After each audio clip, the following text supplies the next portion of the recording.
Unwanted Easter Eggs, Game of Thrones, Season 1, Episode 2, pressing play in 3, 2, 1, play. There we go. I think I'm a little bit ahead. The reason I do that 3, 2, 1 is so that if you want to watch the show, you can watch the show. Oh, pardon me. We're going to skip recaps, but we're not going to skip the opening credits so that I can say hello. This is Unwanted Easter Eggs, the podcast nobody wanted. The reaction videos that get laughs at work. It's a personal comment there about things. I've just finished recording and watching the first episode, and I quickly threw the files onto my editing iPad because the memory card on my camera was full and I couldn't watch a second episode. Makes me think that A, I need a bigger memory card, and B, wouldn't it be easier if I could do all this in a slightly different way? I've got this idea that I wanted to try and keep all of my recording and editing stuff to battery operated stuff, meaning that I could recharge them via my solar panels, and I wouldn't have to, or my solar system, and I wouldn't have to use mains power. Of course, though, I have it plugged into the mains power to watch this, and I am powering the camera via the mains power at the moment, so hasn't really worked. But it does mean that I have to do a bunch of extra steps in between things. It's very frustrating. So yeah, if you want to watch at home, watch away. We've just ended the credits. We see David and David's names, and we curse them for their... They were really good at converting the words into the show, but once they didn't have the words, they thought they could make the words themselves, but they couldn't. Anyway, we'll get there eventually to Season 8, and I'll whinge and complain. I now have a hot chocolate, and because I am a bit of a weirdo and drink my hot chocolates black, i.e. no milk, just hot water and drinking chocolate, I've got a little thermos here, and I'm going to top it up. One thing that I would definitely miss about living in this kind of world, medieval, simple, no advanced technology, would be thermoses, or thermi. I love thermoses. There's something about them that's just fantastic. With no effort, I can keep my drink hot. It's absolutely wonderful. And a hot chocolate at the end of the night. Oh, how good's that? Anyway. The transferring of the files was very frustrating, and I am somewhat grumpy about it. And the camera, the visual didn't look as good as I thought it would. I was really hoping it was going to look good, but it doesn't. But this isn't meant to be an entirely visual podcast. It's meant to be a predominantly audio podcast, so I don't know. The amount of effort that goes into a simple video of watching a show. Anyway. Again, those look like real rabbits. Did they go and kill a bunch of rabbits so that they could have real rabbits there? And then what happened with those rabbits? Are these guys actually making rabbit stew and allowing people to make things? Here we go. Child bride sold into sexual slavery. And it's the horse riding that's making her unwell. I thought that might happen. And there it goes. God damn. So again, let's completely ignore the show. I am trying to live as minimally off the power grid as possible. And so I have these wonderful little lights. And they're fantastic. I absolutely love them. But they are battery operated, and one of them just ran out, and that's why it flashed, and then it gave up and went low on me. So now, if I plug it in, if I swap it for its other one, and I plug it in over here, I hopefully can get... Oh, no, not much light out of it. Great. Well, some more work for me to do in the edit and try to make this look brighter and better than it currently does.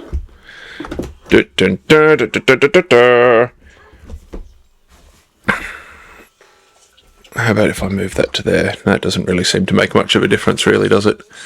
Again, you don't need to see my face. My mother's been looking for you. She arrived for King's Landing today. Before you go, you will call on Lord and Lady Stark and offer your sympathies. What good all my sympathies? You don't... None. Imagine being the Hound in this situation. Who do you go with? Do you go with the prince that is next to be king, or his uncle, who's older? I hit you again. I'm telling Mother. Go. Tell her. But first you will get to Lord and Lady Stark, and you will fall on your knees in front of them and tell them how very sorry you are, that you are at their service and that all your prayers are with them. Do you understand? You can't. Do you understand?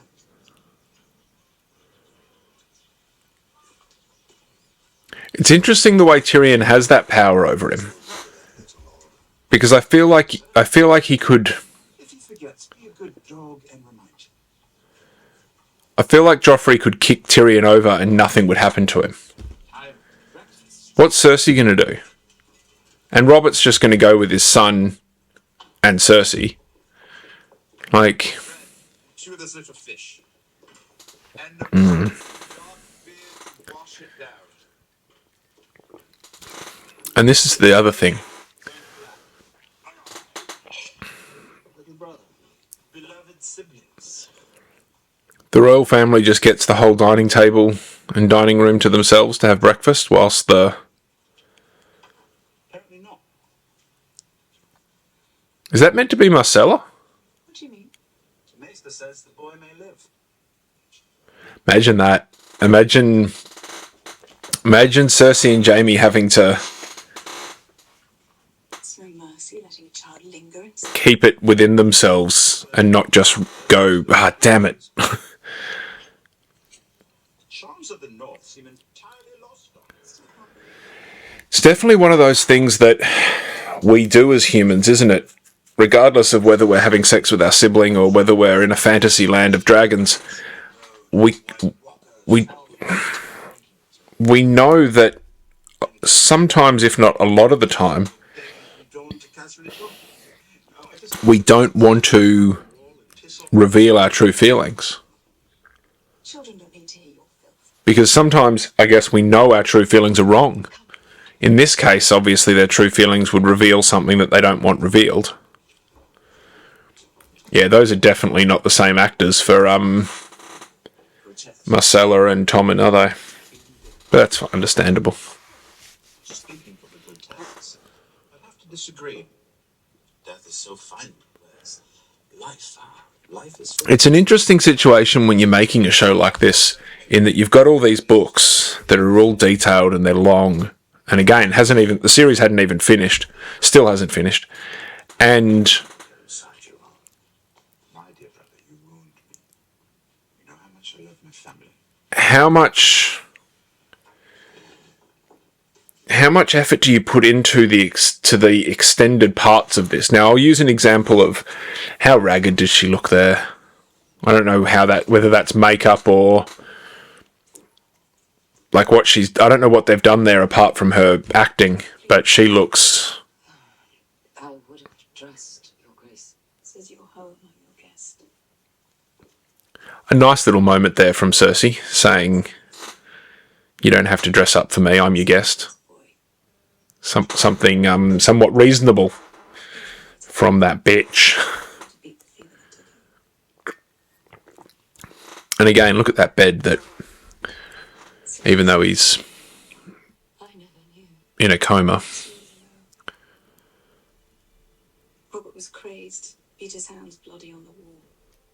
All the things men do to show you how much they care. it's really interesting the times when Cersei lets down her guard a little bit and sort of reveals little things. And it's weird, it's like, certainly not unique that she's doing it, but it's strange that she's doing it to Cat. and sort of saying, hey, Kat, look, we don't like each other. We're not on the same team, but we've got some stuff in common. Of like, I know a mother's pain. Yet Kat here knows or thinks or feels that this woman killed John Aaron. Her father-in-law.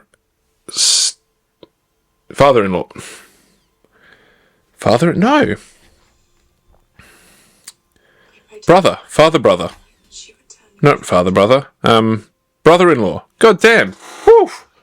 That took me a while to work out that relationship. Brother-in-law.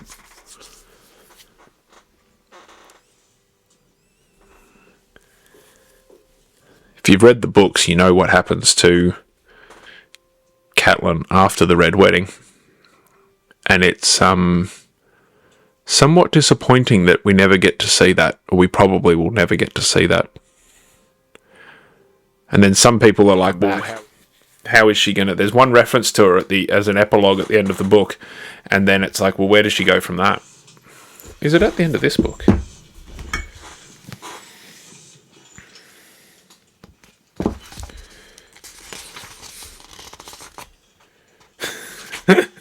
So, I'm still in the process of reading this one, even though I've listened to all the audiobooks, and I like the acknowledgements at the back of this one. It starts off with, this one was a bitch. It's like, oh, you reckon this one's a bitch? You should see the next one coming, or the next couple coming up. All the appendices with all the people. Oh, wow. That's a lot of stuff. There's some nice SMR here, ASMR going on. Dun, dun, dun. House Frey, King of the Isles, Queen Regent, Appendices. Meanwhile, back on the wall. Guarding us all from the perils beyond the wall. Wildlings and White Walkers and whatnot. Good. Strong men like you protect. I like the fact that even when he's writing these books, I don't know, when did this one come out?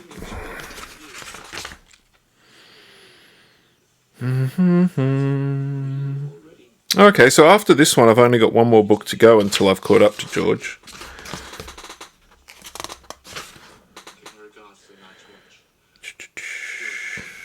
Such an elite force. And if not, it's only for 2005, this was released.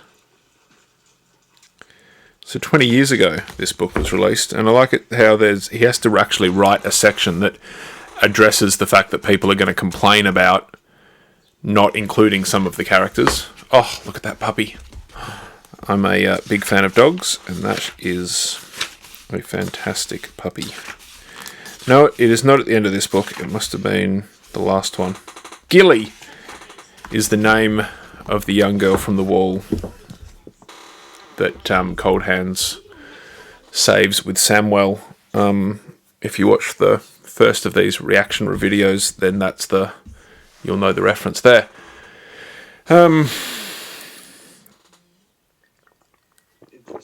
haven't been paying attention at all. Oh, that big face. I love my dogs, but they're little Jack Russells cross fox terriers, and the only thing that would be better about them is if they were bigger.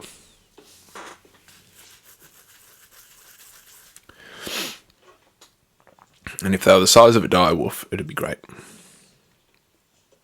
This is not a toy. It's funny that I dislike the fact that some of the dogs die in this more than anything else. I just don't like it. It's that thing. I'm sure it's got to do with being a dog owner and having a dog. You can't you gain this sort of not obsession, but this feeling about all dogs represent your dogs. And so if any dog gets hurt, it's just, that classic thing of, oh, I'm a dog owner, I can't watch dogs get hurt on TV or in videos and stuff. I get it now. I never used to. I used to think it was absurd or strange when people would see dogs similar to their dog's breed, and they'd be like, oh, that's a Vizsla, I've got a Vizsla. And Oh, it's a German Shepherd. I've got a Labrador, whatever. And now I do it whenever I see Jack Russells. And my dogs aren't pure Jack Russells, so they don't look the same as Jack Russells. But when I see Jack Russells, I'm just like, oh, a little Jack Russell, because I love him now. And I used to have a friend who had a Jack Russell, and I never really got on. Actually, now that I think about it, there's 2 Jack Russells in my history, both of which I can't remember the names of. And I never really got on with either of them. But ever since I've had my dogs, I've become obsessed with dogs, and I have to be friends with all dogs. But yeah, look at all those furs on the bed. How toasty warm would that be? All that insulation would be great. Again, wool blankets are pretty awesome. And again, or not again, but we know with hindsight who Jon Snow is. We know that Kat's anger towards him is actually...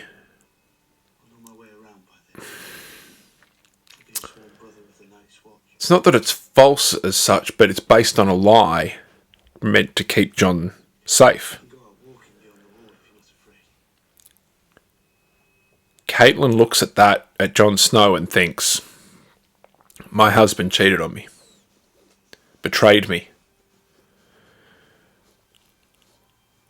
But then Ned walks in and says, oh my God, Caitlin, if only I could tell you, it's not actually my son, that's my nephew. And he's actually the rightful king. He is Aragon.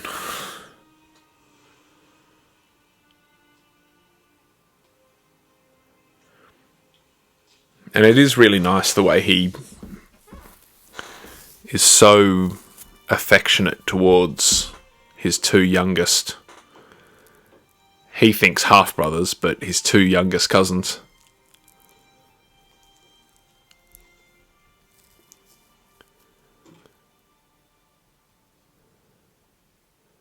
I wonder if Ned could have told Catelyn. I would have assumed she would have kept it quiet. Surely she would have said, oh my God, Ned, that's crazy. I can keep that secret. 17 years ago, you rode off with Robert Baratheon. You came back a year later with another woman's son. And now you're leaving again. I have no choice. That's what men always say when honor calls. Does he have a choice? Can he say no to Robert? Will Robert let him stay in the north and do his thing? Because I get it why Robert wants him. But Robert's a dick. Robert's become a drunken fool. Because he wants Ned to just run things. He doesn't want Ned to help him. He just wants Ned to do it so that he can drink and whore. And that's really kind of unfair to Ned. So Ned should say no.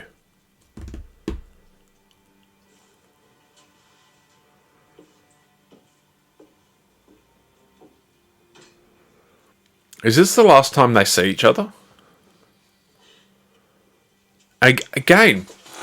So in the first episode, Cersei says we've been riding for months or a month.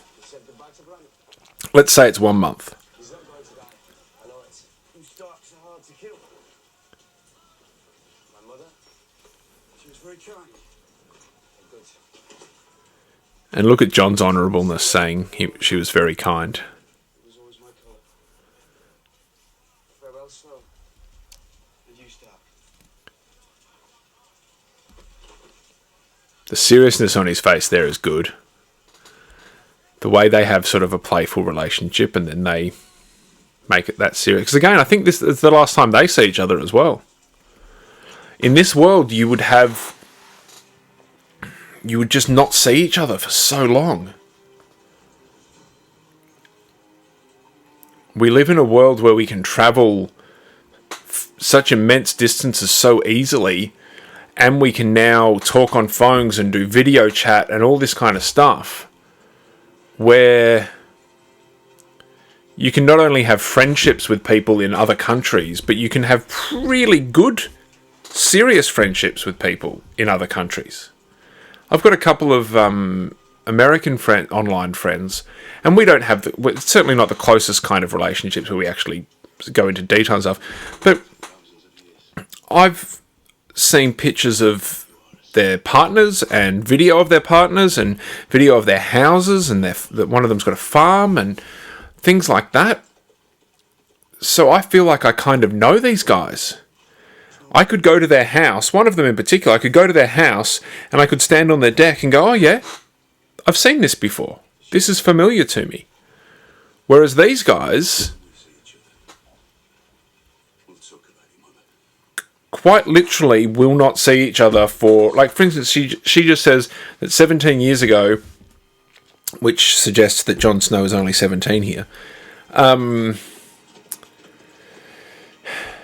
17 years ago, he went away for a year. And there would have been the occasional raven, the occasional pen pal type letter. And that's all. And then he came back and it's like, oh, by the way, I've got a child. And when you think about it, kind of fair that over the course of a year as a young person, let's say he's in his 20s or something, 30s, he was getting up to that kind of stuff in this world. And this is another reason why I'm an anarchist. Look at all the stuff this guy's got because he's the king.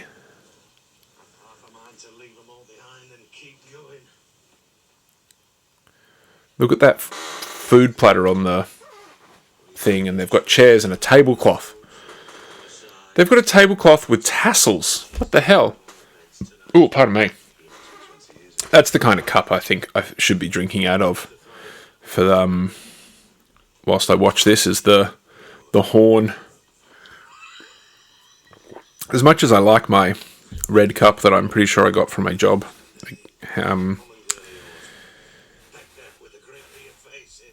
I have worked in cafes as a barista a bunch, and whenever there's a chipped cup, I'll take it because I don't mind having a chipped cup. And then I've now got a bunch of cups. I believe this is from one of those, but I can't find the chip. I don't know.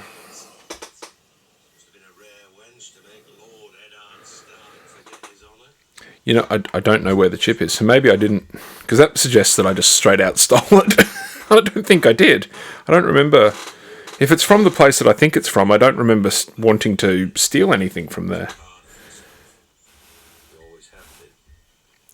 It is so interesting the way Robert mentions Jon's lineage, and Eddard's just like, nope, I'm going to hide behind my honour, or supposed honour, and not tell you.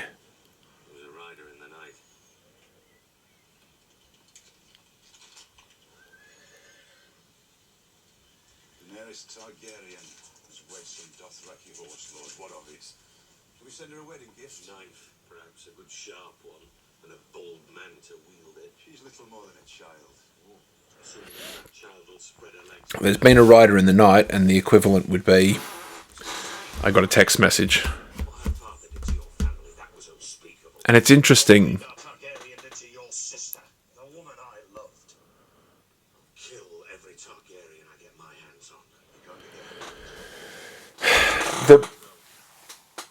In a way, Eddard is being honourable to his sister by keeping the secret of Jon Snow, but he's not being honourable to his best friend, because his best friend thinks that the Targaryens killed the love of his life. And if by chance he does, we'll throw it back into the sea. When in actual fact, she just chose to love someone else. What's worse, I guess. I don't know when, I don't know who will be fighting. But it's coming. Oh, he is such a bad king. And I feel like he would have been a great person throughout the rest of his life. And it was just when he was a king that it was a problem.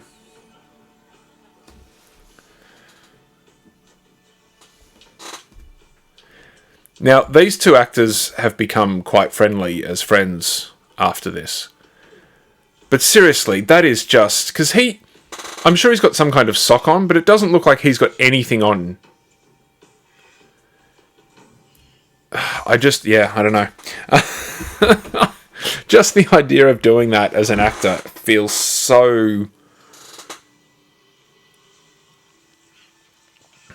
And it obviously wouldn't be very sexy, as they say. Like, they always say that it's not sexy and stuff because you've got this massive camera and probably crew coming in. You've probably got a bunch of pervert crew members going, oh, tits.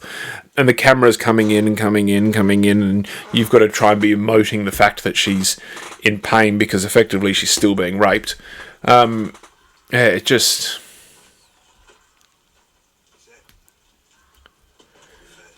Oh, he goes on to... That first guy goes on to become a friend of Jon Snow's, if I remember correctly. I can't remember his name.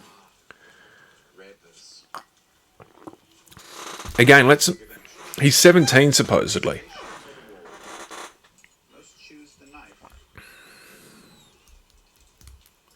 Do you reckon Tyrion ever rereads any of those books?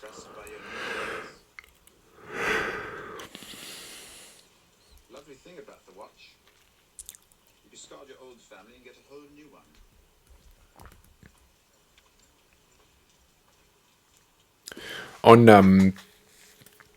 On the interwebs, you can see someone does like a clip of when Jon and Tyrion first meet, and then when they meet again on Dragonstone, when they've gone through a lot.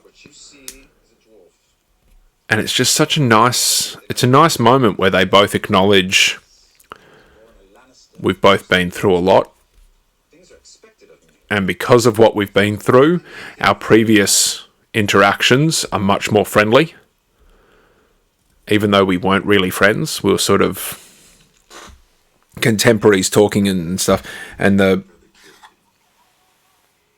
relationship, even though there was no relationship for most of the show, the relationship at the end is very much equals because they both acknowledge and respect everything that the other person's been through.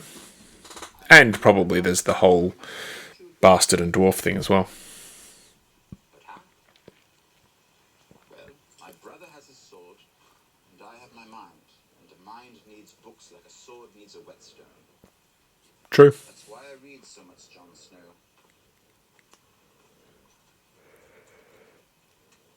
And you? I wish I could concentrate more to read more. Definitely one of the reasons I believe I'm ADHD, among all the other ones, is how slowly it takes me to read. I'll read a line, think of something else, come back, have to reread it, all that kind of stuff. Very slow reader as well.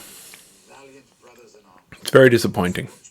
But it means I have a decent sized library of my own that I will probably never get through. I will, I've got a few big books. None of which are easily accessible because I've packed some of them up.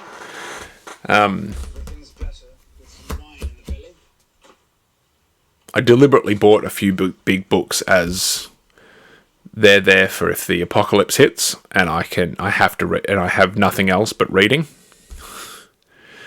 But as long as I've got power, I've got many files of on the hard drives of movies and things to watch, so never going to run out of entertainment. And again, things like Game of Thrones, rereading them and noticing little mentions and little things and stuff like that. And even with House of the Dragon coming out and the building of the extended world of Ice and Fire, you read these books and they reference little things and you go, oh my god, and that triggers off this whole memory. I was reading, I think it's in this one, The Feast of Crows. There was a reference to the King's Guard guy who ended up sleeping with both queens in House of the Dragon. And they mention him.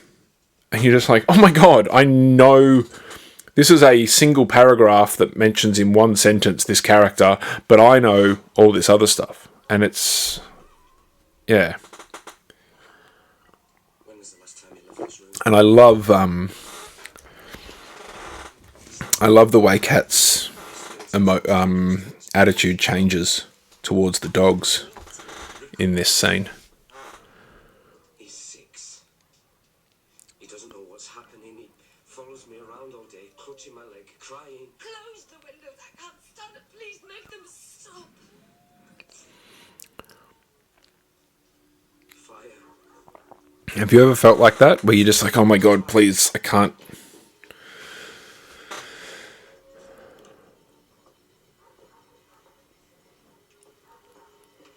And again, I don't believe in religion, but I see the merit of what she's doing, which is a religious thing, I think, where she's making this thing to represent the gods and stuff. Supposed to be here.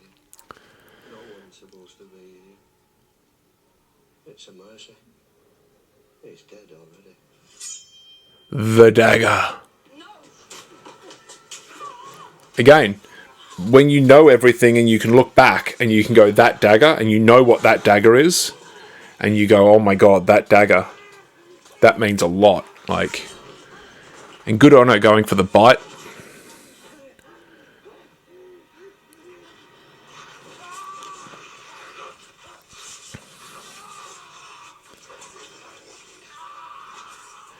That would be so... I feel like that would be traumatic to watch the dog do that.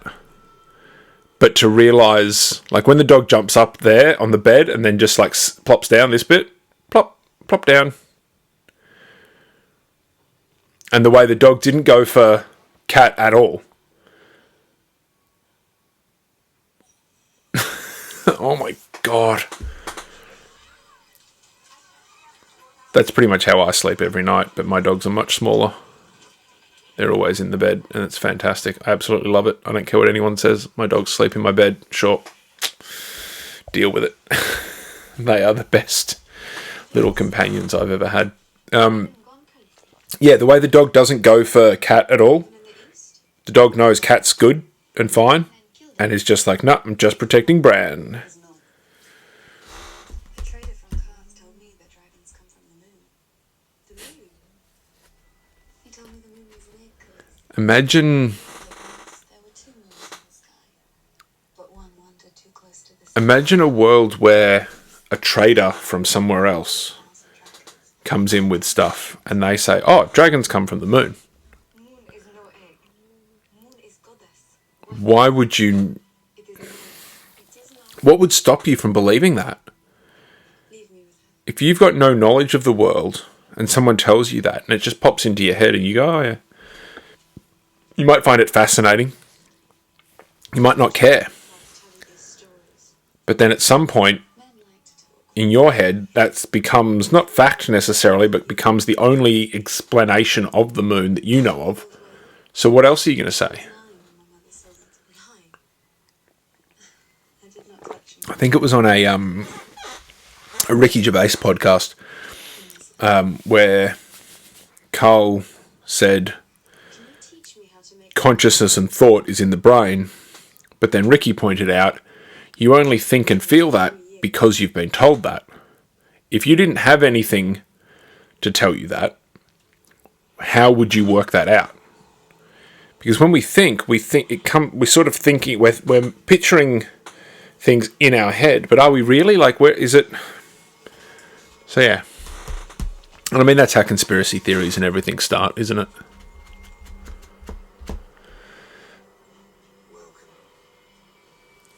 So, Tyrion's ridden for a month from King's Landing to Winterfell. And now he's ridden 1 day, 2 days? Let's say 2 days minimum. Maybe 3 or 4. And they've gotten to the wall. He is going, like... In this world, you literally go travelling for months and months and months, almost a year at a time, on these adventures and these events and things. So, this is Caitlin thinking, why did someone try and kill Bran?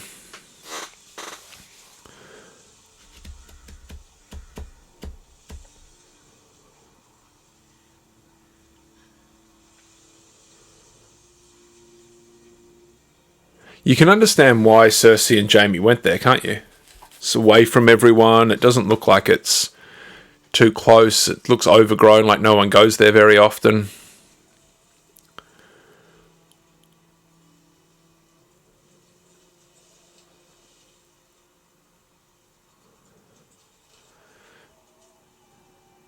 One golden hair.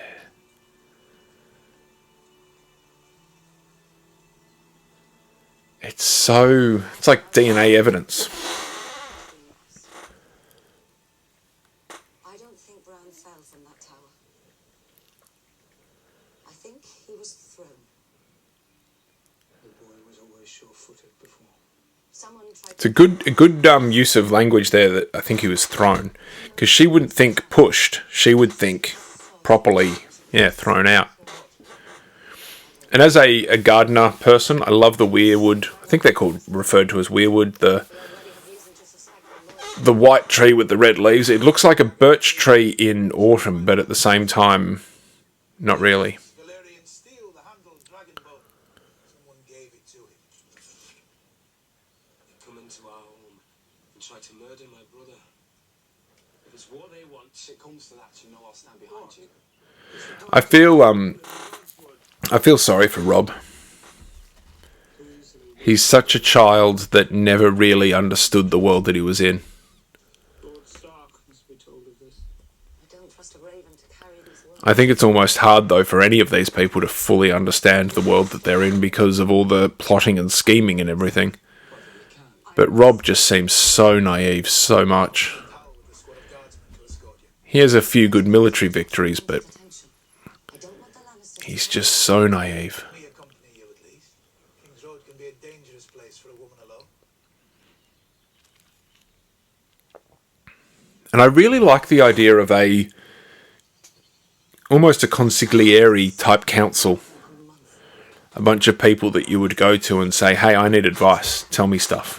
I don't think do we do that? Do people do that? I don't do that.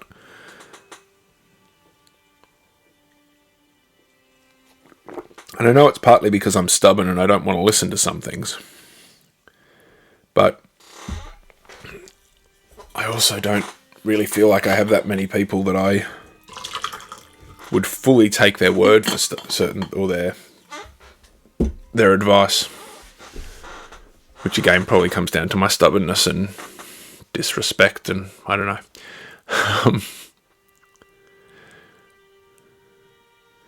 So Bran, if you've looked at this script in your first episode, you're going to do a bunch of climbing and stuff. Second episode, not so much for you to do, mate. But don't worry, you come out all right at the very end.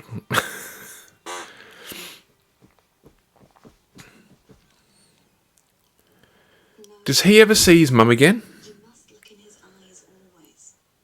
I don't think she does. He does. I think she leaves, and he wakes up after that. Finish a man, but nothing but her eyes. Finish a man. Oh,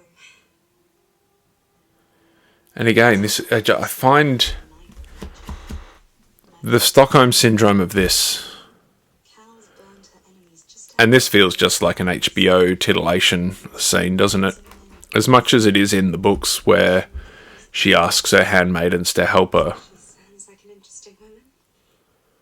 I don't think the Drago will like it with me on top.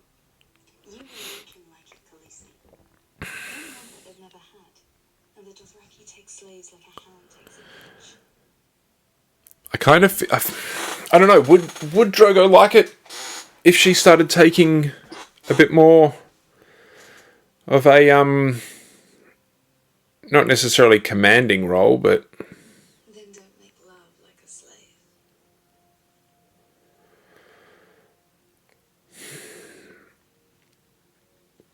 okay. If But in this tent, I feel like this is titillation. It is literally just, let's have a little lesbian scene in the show to titillate people. But Why did he marry you? we never really learn how to be good at sex. Or maybe it's just me. Maybe some other people out there have found ways to think, why can't we? It's just weird. Like, why do we all sort of just fumble through sex? There's no classes or anything. Can you imagine, like, oh, Friday I've got self-defense, but then on Sunday I'm doing a how-to sex course. I'm sure there's probably stuff out there of, like, there's definitely going to be tips and things of how to give a good blowjob and stuff like that. I guess you watch a bit of porn and you pick up some tricks and try some stuff. He's really low on the foreplay, isn't he? No. Adeline has As I said in the episode 1, the camera is right in front, so in order to see those subtitles, I just had to poke my head around.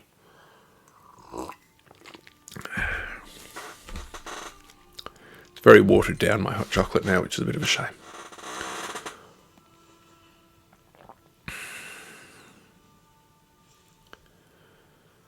I wonder if he would, yeah. Because it's quite nice having a woman sit on top of you, whether it's sex and stuff or not. And if he's never had that, it would actually be pretty nice, I would imagine. Gets to look at her and touch her and stuff. He doesn't have to do much work. And clearly he likes it, so. Oh, pardon me.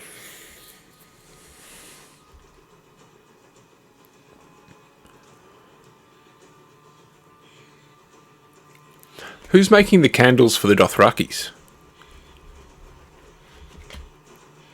Like, those candles, like, they're nomads. They have to take the candles with them. Who's making their candles?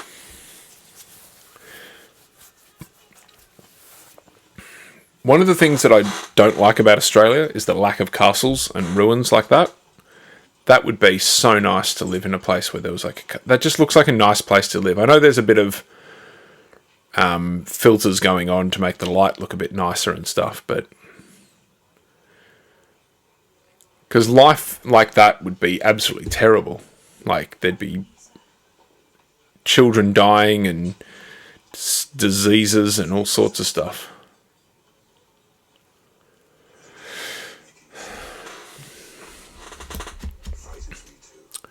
So, the bald guy is going to kill your dad, and the other guy is going to make you feel very uncomfortable, and at some point, kidnap your sister for ransom.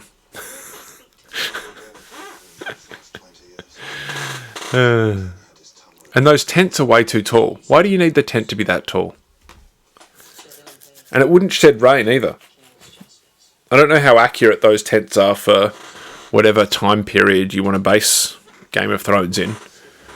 But those tents would not do very good at sheltering from rain. Away with you, dog. You're scaring my lady. Don't like to see you upset. Sun's finally shining. I can't remember. His name's Jack, isn't it? Jack Gleeson. He really is an amazing actor. Oh, and that dog is so cute. But I hate you can't just leave her like that. That's terrible.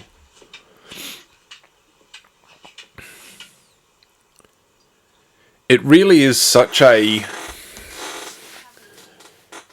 bullshit, this. Princess can drink as much as she wants. And that river looks fantastic. Tell me you don't want to go fly fishing on that.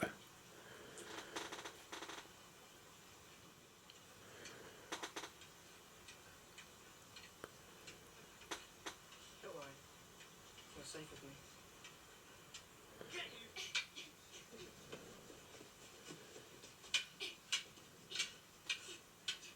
Like, what does it say about character or a person like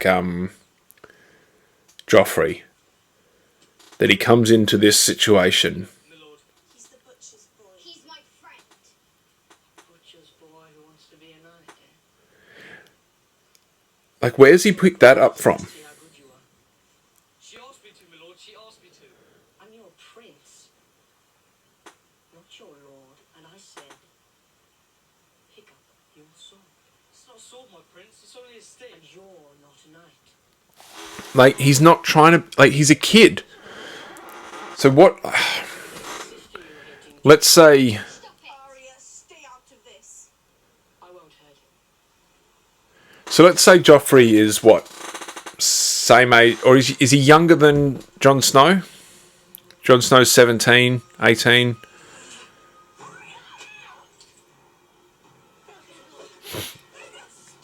He's just a sadistic... Yeah, he's just a sadistic little bastard, isn't he?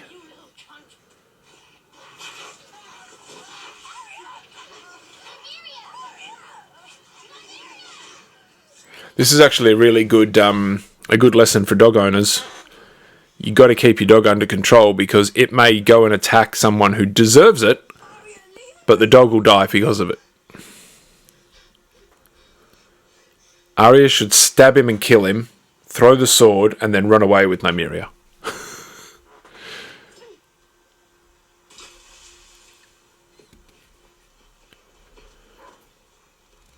But it's such a bullshit situation. Like, it's all Joffrey. Joffrey is the only bad in this situation. No one else was doing anything wrong. Sansa was just trying to have a nice time with her prince. The butcher's boy and Arya were just having fun. And now Nymeria has to go. This is, again, the dogs in this show are the things that get me the most. Like, look how sad Nymeria looks. But I did good, didn't I? Go. Leave now. Oh, fantastic actor of a dog, that.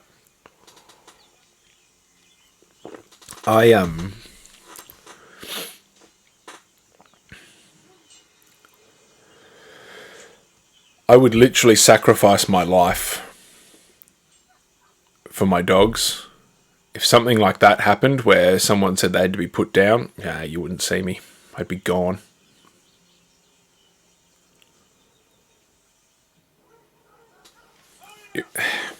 Obviously, it depends if the dog is genuinely dangerous. My dogs are so little that even if they did bite someone, it would be so minimal. And there was times when we were at the park when they were young and we were first living here where they did harass some people. And one guy was like, oh, you can get your dogs put down because of that. And I'm like, dude, you're the same bit size as me. And these dogs are 5 kilos. Things like that just I find absurd. But then there's situations where dogs are... Like, if you've got a dog that's big enough to hurt someone, then you have to be on top of that. But yeah, I would... What is the meaning of this? Why was my daughter not brought to me at once? How dare you speak to your king in that manner? Quiet, woman. Sorry, Ned. I never meant to frighten the girl. But we need to get this business done quickly.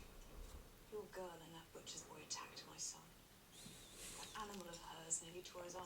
It's such an interesting thing, like, in this land, or in these times where marriage is for political alignment and stuff, it's that questionable nature of the Yes, it is. They all attacked me influence. In the Dune books, there's in the second book in particular, I think it is. I'm trying to remember here. I don't remember the Dune stuff quite as well. But Paul Atreides has Nymeria, not Nymeria, that's the wolf in this, has he has his girlfriend and then he has his wife, and the wife is there trying to influence him from her family, and he's actively trying to do stuff to make him make choices. And it's the same here. Cersei is Lannister. She's not a Baratheon at all. She's not in love like, or noble like Catelyn is. Catelyn gave up her Aaron. Aaron? Everything happened so fast. Don't know what. I can't remember Catelyn's maiden name. And then this just makes it look like Arya's even crazier. I want her punished. What would you have me do? Whip her through the streets? Damn it. Children fight. It's over. Joffrey will bear these scars for the rest of his life. You let that little girl disarm you.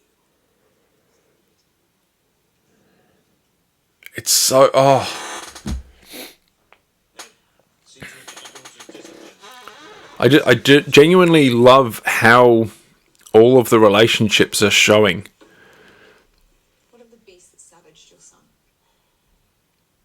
Like that, where he's like, oh, but your son was hurt. Now it's your son. We found no trace of the diamond. When we know, obviously, it's not his son. So be it. We have another wolf. As you will. And that's the kind of thing, like the commands. She's like, Cersei is literally commanding Robert to kill a wolf. Lady didn't bite anyone. She's good. Lady wasn't there. You leave her alone. And look at those two just standing there smug. There was a lady. I don't want to make any current political analogies, but they remind me of a certain family. Where is the beast? Chained up. Outside your place. Again, the treatment that the wolves get in this show upsets me the most. They It must be done. I'll do it myself. Some trick. it's just so, the way they build up the bad guys, and even though we know Cersei makes it, they build up Joffrey so that when he goes, and he goes in such terrible fashion, he goes and we are so happy. And this is where it starts. With an angry Arya and a crying Sansa. And Joffrey and Cersei just looking smug as... The butcher's boy. You rode him down. You ran. Not very fast.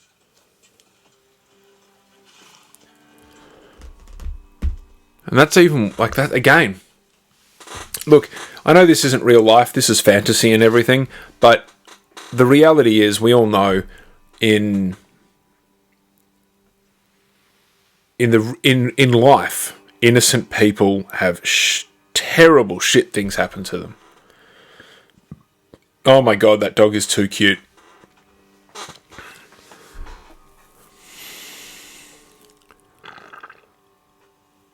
I genuinely love... This is the nobility that I like about Ned.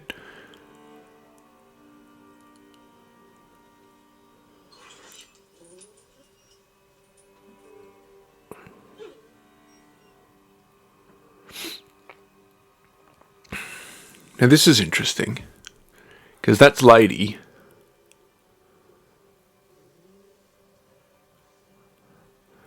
Are they somewhat signifying that Lady dying wakes up?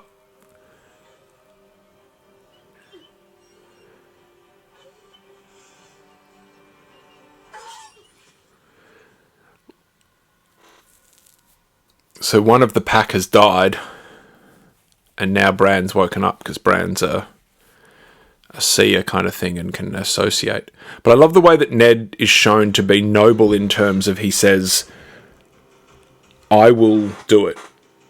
I will do this terrible thing because it has to be done, and I'm going to do it right and without pain. I'm going to think, same as killing the deserter.